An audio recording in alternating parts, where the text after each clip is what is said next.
Hi, everyone. Day 6 of our self-isolation before we have to go into lockdown because some people just don't get it. Anyway, I'm here day 2 with the parents' book. The island that they were on in the American Samoa chain was called Tutela. And yesterday we covered their wedding. Well, if you go clear back, the dentures my dad had put in, and then his graduation from Purdue, and then their wedding and their beginning of their journey. Now, they took a month and 1 day to get to the island, and I'll just start off here with the last sentence from yesterday. And in pre-reading this, some of it covers a lot of the statistics for the school and the island, which I thought was pretty fascinating. So I hope you do too. And at 7, we pulled alongside the dock in Pago Pago Harbor. Needless to say, we were quite happy when we climbed off the ship. It took us a month and a day to do it. We covered 7,500 miles by land and sea and spent about $200. That's amazing. This was 1950. We were met by handfuls of rice thrown by a majority of the teachers who were already here. They must have known that in all the confusion at Lafayette, the rice throwing was forgotten, and they wanted to make up for it. What a surprise it was, too. Imagine spending 3 days on a small boat, bouncing around, trying to hold yourself in your bunk. There was nothing else to do. Does this sound familiar? And then to walk down the gangplank in a cloud of rice. That wasn't the last we saw of the rice that day either. One of the wives had checked us out some household gear so that we could sleep and eat before our own effects arrived a month later. She even had her house girl make our beds, leaving instructions to put rice in them, which the girl couldn't quite figure out. We had a chance for a little rest that afternoon after what seemed like 100 people locating the most important places, taking care of necessary papers, and buying staple food items. And soon we located the rice. But the enjoyable part of the story was when the Thomases went to bed that night, they also located rice. Their house girl must have thought, what's good for the goose is good for the gander. From that first day onward, things seemed to be just a haze.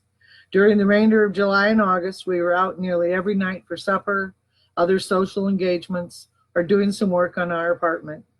September rolled by so quickly, and here we are, already moving rapidly through November. So before the year is gone by, guess we better hurry and finish writing this letter.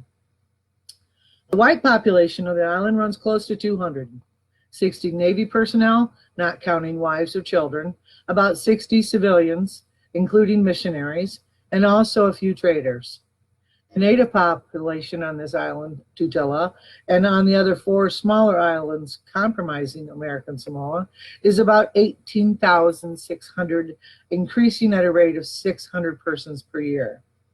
This is on a total land area of 70 square miles, most of it mountainous in nature, and it is pretty hard to believe.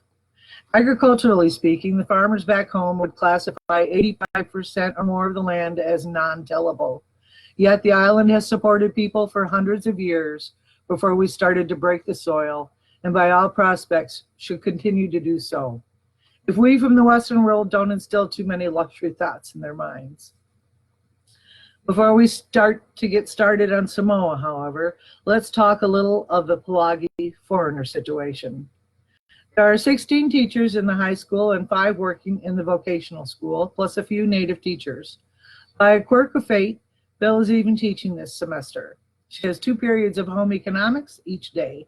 She also graduated from Purdue with a degree in home economics, so she's fully qualified, because what made her fully qualified after having 6 children is just that. But before that, she was just a simple single child to 2 beautiful people. She has 2 periods of home economics each day, taking the place of a teacher called home for an emergency. With half the semester over, she still likes it pretty well, but is looking forward to January when the semester will be over. The high school educational system is quite similar to that found in the States, with the exception of the students and the length of time in school, 5 years here. The students range in age from 15 to 35, and the English reading level of the pre-freshman preps is between the 3rd and 6th grade. This makes the level of teaching actually grade instead of high school for those who enter directly from the Bush schools. It progressively gets somewhat better as you reach near the seniors, but most of the 12 now in small U.S. colleges still find the going pretty rough. The courses offered are literature, English, history, biology, math, general science, home economics, agriculture, shorthand, typing, bookkeeping, mechanical drawing, and teacher training. Many of the courses are not as a whole practical to the locale, but are aimed at the goal of ultimately raising the educational standards for those who will govern and guide the rest. All teaching and talking is done in English. Although Samoans have a very distinct language. We don't have the disciplinary problems here as in the States, but we do have to put up with a great deal of what we call cheating and the telling of the little white lies. The problem there is that the Samoans consider cheating as borrowing. If their neighbor has something they want, it is taken, and vice versa. Test questions or supplies. It even goes on whether in or out of school and can be classified as foul Samoan culture or custom. It also covers food, clothing, and nearly anything. Next year, they're going to cut the number of teachers and students, at present 320, in half, eliminating the poorest, so that the best can be taught more and easier. The vocational school is broken down into 3 main courses of study: carpentry, auto mechanics, and agriculture. There is an enrollment of approximately 340 ex-Samoan U.S. Marines who are going to school under the GI Bill of Rights. Yes, even the GI Bill has reached out to this tiny dot in the South Pacific. My work is in vocational agriculture department, the largest of the 3, containing those who couldn't make the grade in the other 2 schools. There are 3 Pelagi teachers with 4 native interpreters assisting us, 1 native teacher, and 4 native field supervisors who check the students' plantations working in the program. Between us, we handle about 280 students per week. It takes nearly all the time of 1 Pelagi, an interpreter, remember Pelagi is white boy, an interpreter to care for the records, correspondence, and complaints. Other Pelagi and 2 interpreters manages them on the 40-acre island government experimental farm. My interpreter and I have for agricultural classroom instruction, and the native Samoan teachers, Native American Samoan teaches them English and refresher arithmetic. They are split into 10 fairly equal groups according to their English ability and geographic location. The latter helps to solve the transportation problem, which is fairly acute on the island. They range from 21 to 55, go from fair English ability to no English ability. Some have never been in school before, but through contact with American servicemen, do pretty well. And if you can't even read or write Samoan. I spent 3 hours with each section, thereby taking 2 sections per day, alternating the group that comes to me in the morning with the group that had academic classes in the morning. On the 2 farm sections are put together and they spend the full day there, partially receiving classroom instruction and learning by doing farm work on various introduced Pelagi crops and also an experiments with native crops. The goal of the program is to increase and improve the food supply through various known scientific practices generally not found on the island. My father explained to me that this is basically square crop gardening and terrace gardening. This is to help feed the ever-increasing population and to help make up for the dwindling money supply. Inflation hurts here even more because of the added transportation cost, customs daily or duty, and the tight monopoly held on very few trading firms. Also, at the present, they only have 1 exported crop copra, and any fluctuation in the price on the world market makes a big change here. On paper, the goal sounds pretty good and fairly simple to achieve, but trying to convert from centuries-old custom, crossing a very difficult language and education barrier, and trying to get a race of people to work a little harder when they are completely content and a semi-full stomach and no work than to grow only enough food. While the majority politely say yes to what we say, knowing that in just a short time we will again be gone and they can return to their peaceful and restful way of life. A few dollars ahead for their trouble.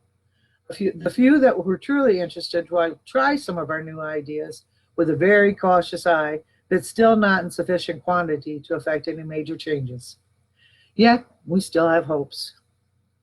Our quarters are on a hillside near the base of one of the many volcanic mountains which makes up the island. We are about halfway between the village of Pago Pago and Fagatogo. The Naval Station Administration buildings are located in the latter village. Our apartment, along with 6 others, is in a building that was once the Samoan Hospital. We have 5 rooms and a bath on the 2nd floor, a 20 by 40 rectangle, with 3 of the rooms overlooking Pago Pago Bay. Pago Pago Bay is a beautiful natural harbor, 2.5 miles long, nearly splitting the island in half, a quarter to a mile wide, and runs to a depth of 167 feet. It looked mighty plain when we first opened the door, and I carried Phil over the threshold, but time, effort, and capital have made a change. A few cans of paint, chartreuse, jade green, and red, wow, added much color.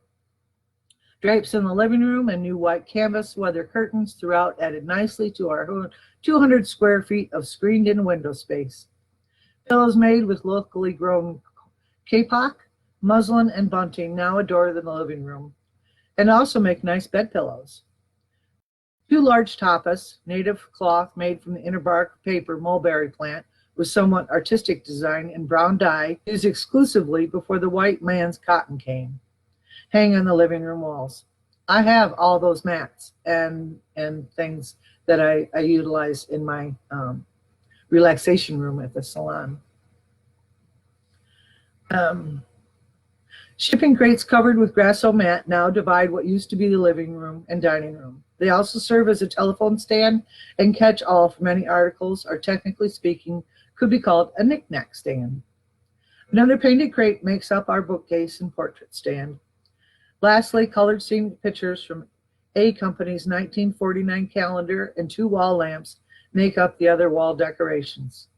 Furnishings consist of a leather couch and a chair, an overstuffed sofa, 2 end tables, 2 coffee tables, a wicker chair, a rocker in the living room, a table and 6 chairs in the dining room, 2 desks, chairs, and a 4-door dresser in the study, twin beds, night table, dresser, and an oven, 4 cubic foot Kelvinator refrigerator, a single sink, cabinets in the kitchen. We couldn't ask for more. It wouldn't fit anyway, and besides, it's rent-free, being figured into our overall contract. Our shopping area is fairly constricted to 2 stores, the Naval Commissary for our food items and the Navy Ship Store for small necessities of those from the Western world. Shopping can be done at the many so-called bush stores, but at prices sometimes 100 to 150% higher than the naval stores. The prices in the latter already being equal to or a little higher than in the States. Everything comes by commercial freight now. It is easy to see why we go without some items. Due to the withdrawal of the Navy this coming July, many food items are beginning to show up on the absent list. The fresh vegetables are limited to corn, tomatoes, which grow rather well here, and some important cabbage. Once in a while, potatoes and a few other items, even as we eat well and we are in general good health. For recreation, there are free movies every night, either recent vintage, and of some the vintage is not known. Again, we run into some difficulties when our monthly ship is delayed and we have to see the same movies over again. A very good swimming beach can be found 7 miles away, others in the area being classified as contaminated for pilates, and it is there we go for our picnics and Sunday outings. The Officers Club, although small, offers a variety of recreation and provides a welcome retreat after a few days' work with the natives. Many sports can and are played here, but the climate is not very conducive to Western sports activity. We have 2 bowling leagues, 65 players in all, and have 2 pretty good alleys. That keeps the competitive spirit alive and is also something to look forward to each week. Other forms are social get-togethers and plain old chin fests. So that's it for today. Kind of walked through their school and sort of why they were brought there. My father and 5 other Pelagis were hired, I guess would be the best word, contracted by the Navy through the agriculture department at Purdue to go on this special journey to help the Samoans increase their productivity, because they pulled into Pago Harbor, which is now being used full-time by the United States. And this was our way of paying them back, because we couldn't, their small island, 70 square miles, couldn't support all the people coming in, 18,600 people, 600 growth monthly. That just wasn't going to support it. But in a conversation with my father before he passed, I asked him, I said, what does a boy from Indiana know about growing coconuts? And his response was that he had a really good translator. And, you know, these people needed to eat. But he was very kind, but he did tell me off the record that the Samoans were probably the laziest class of people that he ever met. And coming from a man that never stopped from sun up to sundown, I can see why he considered it lazy. Most would consider it enjoying their surroundings, being on an island. So whatever you're doing today, I hope you do something constructive. Get out and move a little bit. Well, get in and move a little bit. Tomorrow we'll have some sunshine, hopefully, and we can get back outside and I can finish or keep picking up sticks. My goodness, the weather was rough on the trees. So I hope you all have a wonderful day. If you have any questions, I'm trying to get the stupid steamer open that has a lot of their pictures in it, like the wedding pictures and that, but I'll look later and see if I can get that open. Blessed be, everyone.